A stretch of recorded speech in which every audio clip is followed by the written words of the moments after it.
Kaleshwaram పంపుల్ని on చేయకపోతే తామే 50,000 మంది రైతులతో కాళేశ్వరానికి వచ్చి పంపులు ఆన్ చేస్తామన్న కేటీఆర్ పై మంత్రి ఉత్తమ్ ఫైర్ అయ్యారు. ప్రాజెక్టులు బీఆర్ఎస్ హయాంలోనే కూలిపోతే ఏమీ చేయకుండా ఇప్పుడు వచ్చి పంపులను ఆన్ చేస్తామని ఎవరిని బెదిరిస్తారంటూ కౌంటర్ ఇచ్చారు.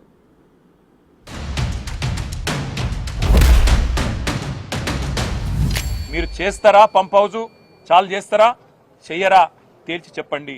మీకు అసెంబ్లీ సమావేశాలు ముగిసేదాకా ఈ ప్రభుత్వానికి మేము గడువు ఇస్తున్నాం.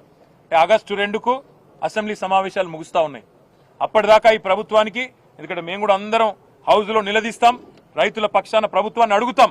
ఎందుకు చాలు చేస్తలేరు మీరు? అవసరమైతే ప్రత్యేక చర్చ పెట్టండి. లక్షలాది ఎకరాలకు సంబంధించిన ఎకరాలకు ఆయకట్టు నీళ్ళిచ్చే ప్రాజెక్ట్ ఇది. అట్లాంటి ప్రాజెక్టును మీరు ఎందుకు ఈ రకంగా రాజకీయ కక్షతో ఎండబెడుతున్నారు? రైతులను ఎందుకు ఇబ్బంది పెడుతున్నారు? ప్రజలను ఎందుకు హింసిస్తున్నారని తప్పకుండా అసెంబ్లీలో నిలదీస్తాం. ఆగస్టు 2 దాకా వేచి చూస్తాం. మీరు గనక ఆగస్టు 2 లోపల నిర్ణయం తీసుకొని పంపులు ఆన్ చేయకపోతే, నీళ్లు ఎత్తిపోయడం ప్రారంభించకపోతే 50,000 మంది రైతులతో మేము మా కేసీఆర్ గారి నాయకత్వంలో, మా పార్టీ నాయకత్వంలో మేమే వస్తాం. పంపులు మేమే ఆన్ చేస్తాం. రైతులకు ఎట్లా నీళ్ళు ఇయ్యాలో చూపెడతామని చెప్పి కూడా మా పార్టీ తరఫున చెప్తా ఉన్నాం.